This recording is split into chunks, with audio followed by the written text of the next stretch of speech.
Another day, another basketball stories na naman ang pagkikwentuhan natin. At ngayon nga ay ang pag-uusapan natin ang balitang trade sa pagitan ng Los Angeles Lakers at Minnesota Timberwolves. At ang balitang meron na nga daw pong bagong center ngayon ang Golden State Warriors. Pagkatapos nga na malaglagan at ma-eliminate ang Los Angeles Lakers sa Western Conference Playoffs laban sa Minnesota Timberwolves, ay sinabi at hiniling na nga mismo ni LeBron James at Luka Doncic sa kanilang general manager na si Rob Pelinka na kailangan na nga daw po na magkaroon ng malaking pagbabago sa kanilang lineup kung gusto man nila na mas makapag-compete sa kampyonato next season. Kaya hindi na nga nakapagtataka bakit kumpara ng mga nagdaang season ay mas aktibo ang kanilang front office lalo na si Rob Pelinka sa paggawa ng move at pagkuha ng mga bagong players since gusto talaga nito na tuparin ang kahilingan ng kanilang dalawang superstar.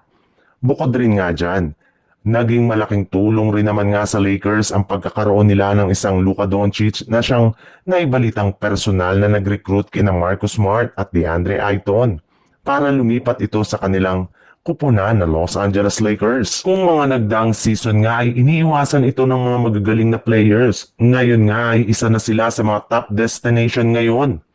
May lumabas pa nga na balita kahapon na maaari nga daw na makuha pa ng Lakers sa isang trade si Donte DiVincenzo mula sa Minnesota Timberwolves.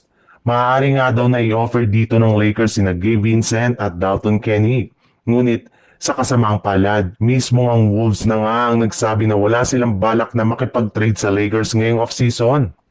Sa ibang balita naman, simula nga na mag-umpisa ang free agency ay kinausap na ng Golden State Warriors ang kampo ni Al Horford para kumbinsihin ito na pumirma sa kanilang lineup. At kahit man masyado silang nahihirapan na makipagnegosasyon sa kanya ay patuloy pa rin nga nila itong ginagawa hanggang ngayon. Sa katunayan, ilang linggo nga ang nakaraan mula ng tanggihan ni Horford ang paglalaro sa Warriors ay pinagpapatuloy pa rin nga nila ang pakikipag-usap sa kanya. Ganyan nga kadesidido ang front office ng Golden State Warriors sa pagkuha kay Big Al.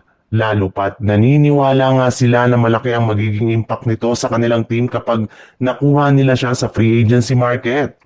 Sa ngayon nga ay malapit na rin naman nga daw pong maging matagumpay ang Warriors sa pagkuha kay Horford dahil meron nga daw silang ginagawang verbal agreement.